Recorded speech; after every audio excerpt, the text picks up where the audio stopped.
Hi guys, today's recipe is my personal favorite and is very close to my heart as Ganesh Chaturthi is around the corner. Let's make Bappa's favorite sweet dumpling, Ukadiche modak. Now to make the recipe more simpler, I have divided this recipe into 4 steps. So let's start with step 1, which is making the stuffing for the Ukadiche modak. Now today I have taken freshly grated half coconut. Now to a pot I am adding spoonful of ghee, then in goes the freshly grated coconut and a pinch of salt to enhance the sweetness of the jaggery, which we'll be putting later. Now first friends, we need to stir the ghee and coconut well. Once the jaggery goes in, mix the mixture well. Now friends, this entire stuffing will be done on medium low flame to avoid any burning of the jaggery. Now let's start adding up 1 tablespoon of poppy seeds or khaskhas, 1 teaspoon of cardamom powder or elaichi powder. Here I have also used a few dry fruits. I have added a tablespoon of charoli and few strands of saffron. Now cook the sweet jaggery mixture till the moisture goes away and becomes a bit sticky. Now take it off the flame and let it cool. Now let's move on to step 2, that is making the rice dough. Now to a fresh pot add a spoonful of ghee. Now here friends, I am making a little variation. I am using 1:2 ratio of water and milk, which is 1 part of water and 2 parts of milk, and add a pinch of salt. Give it a good boil. Now once this mixture comes to a boil, immediately add a cup of rice flour. Now constantly keep stirring the mixture. Now friends, you might feel that the water and milk ratio has become too much. Don't worry, the rice flour absorbs the moisture, helps make a soft rice dough. Now you may use my Patoli recipe as the reference to make modak. I shall share the link in the description below. There is a slight variation, but making the rice dough is the same as I made patoli. Now here we are transferring it to a platter. Now this mixture is quite hot, so if you cannot bear a lot of heat, use a cup of glass, which will help to remove the lumps of the rice dough, hence making the rice dough soft. Now friends, once the heat is manageable, now we need to start kneading to a dough.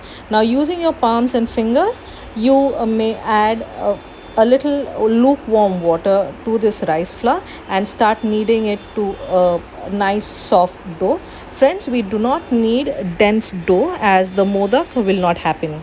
Also add a spoonful of ghee into this batter. It will help make the modak more softer and the rice dough pretty manageable to mold a modak.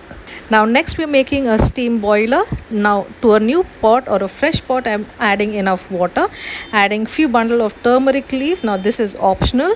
On top of the grid I am spreading coconut and turmeric leaves. Now the turmeric leaves give a good fragrance to the modak. Next step is assembling the dumplings. Now we are going to apply some ghee to the palm and fingers and roll out small dough balls. Now friends, as per convenience, you can flatten the dough ball or you can make a shallow bowl shape like I have made in the video today. Now place the sweet stuffing that we've prepared in the center of this bowl. Now see to it that it is not too much or it may just break and the modak will not come as we need. Now friends, the edges of the flattened rice dough has to be a little thinner. It should not be too thick or it does not taste great. Now as seen in the video, this dough has to be then pleated, folded and shaped to a beautiful fluted dumpling. In today's measurements that we've taken for the dumpling, I could make around 14 dumplings where I have made 11 modak and 4 karanji or shenga. Now friends, you may also use a modak mold to make the modak. It makes it more simpler and easier. Also, I am adding some saffron strands to the mouth of the modak. It makes the modak look beautiful. Now before placing the modak on the grid, spread some ghee on the leaves to avoid sticking of the modak. Now put the lid on the grid and let it cook for 10 minutes. Now remove off the grid and let the modak cool down or it might overcook and become sticky. Now friends, here's an important note. If you are making this modak for Prasad, refrain from tasting the stuffing or just enjoy, crack it open and add some ghee into the modak and relish the taste while it's hot. Also, do share a comment if you've liked this recipe, and do not forget to like, share and subscribe to my channel for such amazing and easy recipes. And yes, make this recipe during the Ganesh Chaturthi festival. Until next time, God bless, stay healthy, eat right, ciao.